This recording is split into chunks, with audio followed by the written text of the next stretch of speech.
Welcome to enNovo Radio, your place to gather insight and wisdom for creating healthy organizations. Discover how to uncover defects in your organization and find ways to be a powerful force of change for your organization. Here's your host, David Phillips.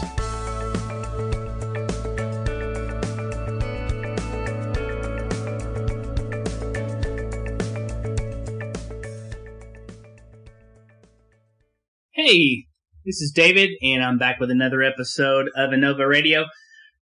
Today, I will talk a few minutes about creating a leadership selection strategy that may be different than the way you've done it before. I want you to think about the idea of selecting leaders based on potential, as opposed to how we sometimes do leadership selection within organizations. And this comes from an article from Gallup research.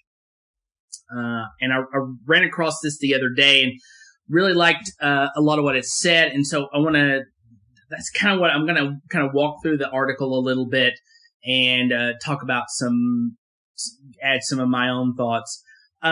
They kind of lead with this incredible stat that I think is just overwhelming in its statement about how we have done leadership selection within organizations in the past. And it says, Gallup research shows that at the managerial level, organizations fail to pick high talent candidates 82% of the time.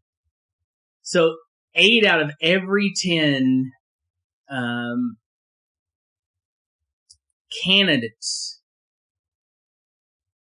are not high talent candidates. So when when organizations are putting people in organizational leadership positions or manager roles, only 2 of those 10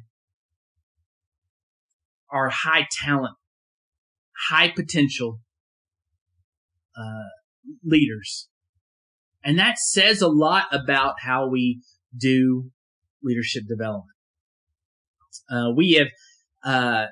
They say that for far too long, leadership development and succession has fallen under the responsibility of just a select few, and they based their selection on a slim or a small set of criteria, and it has created this problem of not hiring or putting high talent, high potential talent in positions of leadership. And so, here's some of the other things that they say.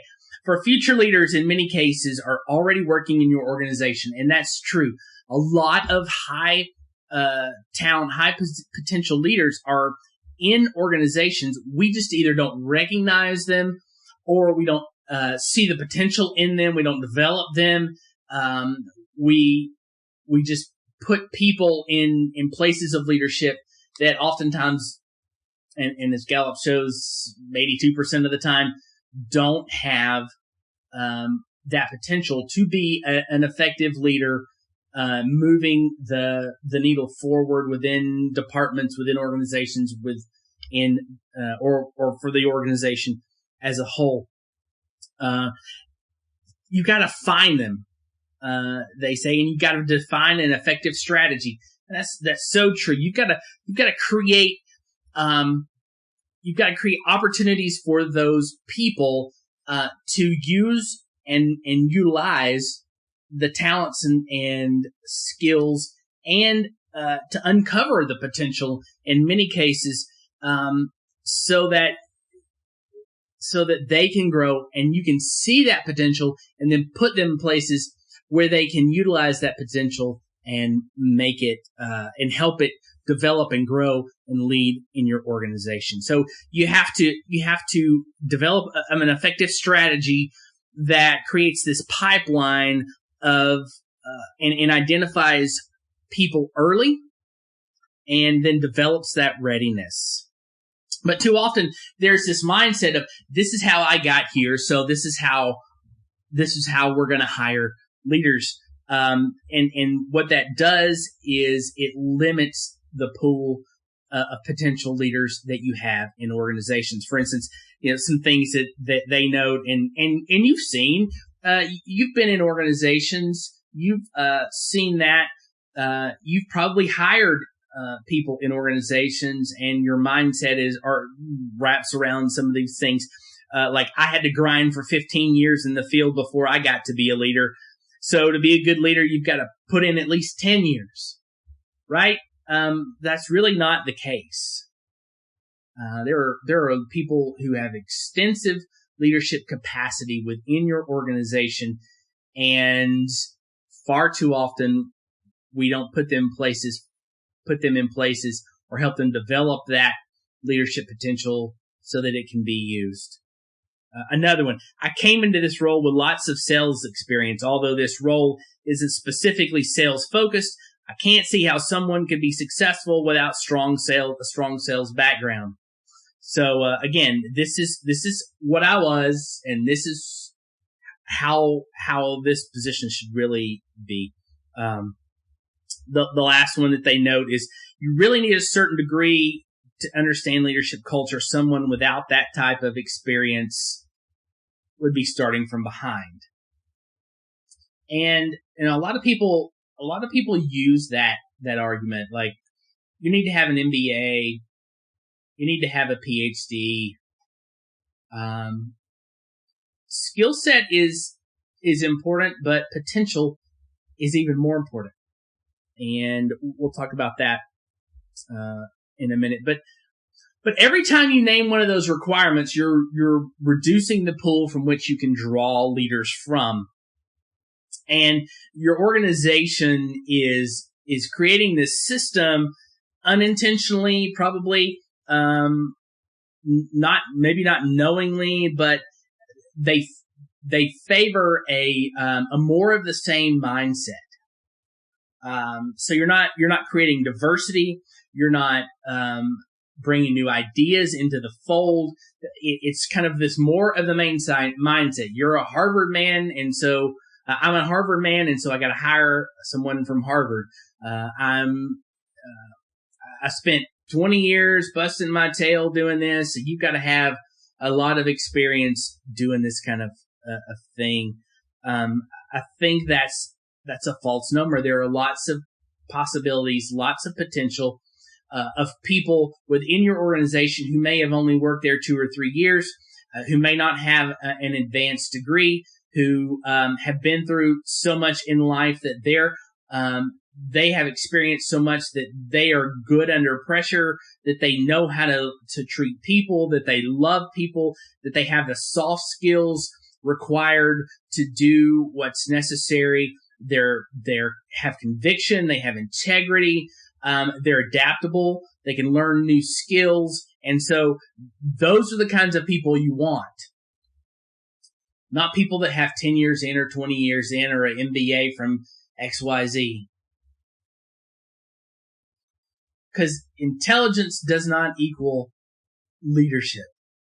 Experience does not equal leadership.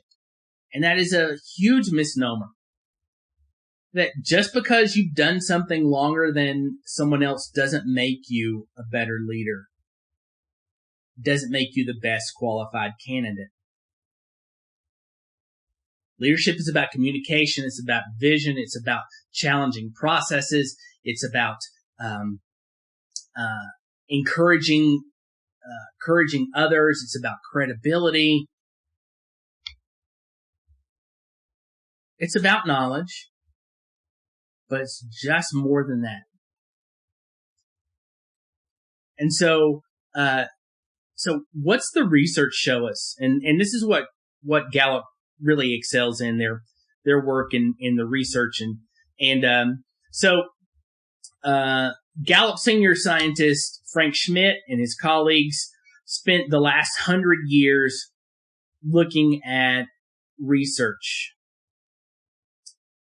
and summarized the validity of various selection methods. So Here are 4 predictors of performance that should be considered when you're looking at leadership and that leadership selection process. Number 1, prior experiences and achievements. You need to review their experiences, their life, what they've achieved in the past, and use those and see how they've been integrated into their own capacity, into that person's own capacity. So see how that's been integrated into leadership and build that into high potential leadership development programs. The second thing that they talk about is innate tendencies. So that's personality and cognitive abilities. And so they suggest using scientific assessments to evaluate patterns of thought, feelings, or behaviors that can be applied in leadership. To use structured behavioral interviews so that the impact of an interviewer's bias is reduced. Now let me talk about that. I've done a lot of assessments in the nonprofit world, and we had a very structured. I'm very thankful for that. We had a very structured leadership process. We had a set of characteristics we were looking for, and the questions always went like this: give me a time when you did ... But because that's behavioral, we can think all we want. We can have ideas all we want. This is what I would do. But the question becomes, is what we are currently doing lining up with what we say we think? Because past behavior is indicative of future behavior. You can always see that. You can go back and ask and name me a time when you communicated effectively and pulled somebody off the ledge, pull one of your customers off the ledge. If you can do that, if you can share that story and give multiple examples of that, then that's indicative of the kind of behavior, potentially the kind of behavior that you want to put in a place of leadership. Not how would you walk somebody off the ledge? How have you done it? Because again, past behavior is indicative of future behavior. You want to hire and put into place in leadership positions people who have consistently exhibited the behavior you want, not the thoughts that they have. The third thing is to have multiple interviews when it's appropriate and available. And what that does is it reduces when you have multiple interviews, you reduce that idea of interviewer bias. And that's huge, because if you just let one person do the interview and they have a certain expectation or a certain thought process, it may not be what's good for the organization as a whole. You want to bring that diversity into the interview process. And if you have multiple people from diverse backgrounds, then that reduces that interview bias. And so it's just not one filter that's being looked at, it's multiple. And that allows you to hire a diverse set of people. And then the last thing that they suggest is, if possible, have on-the-job observations.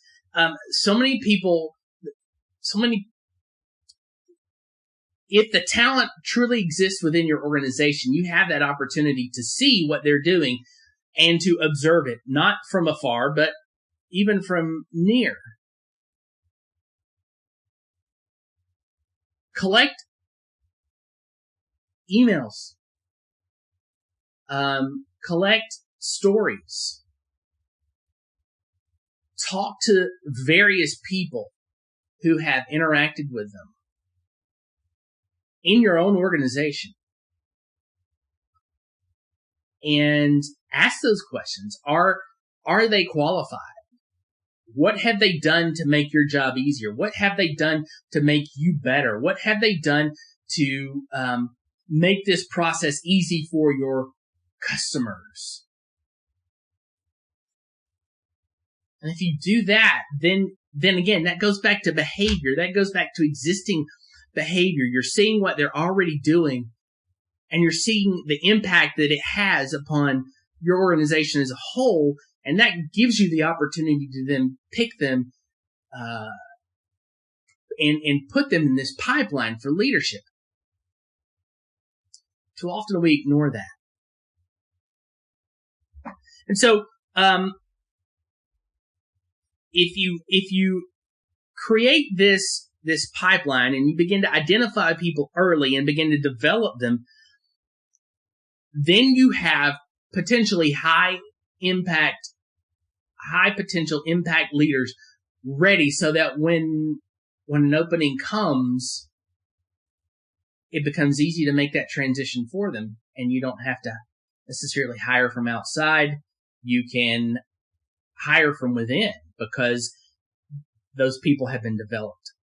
And I think that's the biggest issue in so many organizations is we don't have a chief people officer or chief leadership officer, someone who has been tasked with the responsibility of putting in place leadership development, leadership identification and development of those leaders, to prepare them for positions, not based on an MBA or not based on 20 years experience, but based on the kinds of behavior that are already being exhibited, the kinds of actions that are already being, the mindset, the language, the communication, all those soft skills. And that's a failure in an organization.